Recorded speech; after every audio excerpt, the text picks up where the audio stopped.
啊，我们最近世界各地常常闹水灾，有一个人讲，小明就讲，这次闹水灾啊，是音乐救了我一命，音乐对我来说真是太重要了。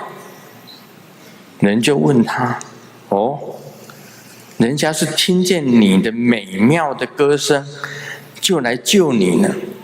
小明回答，不是的，当我被洪水冲走的时候，刚好有一架钢琴飘过来，我就爬了上去，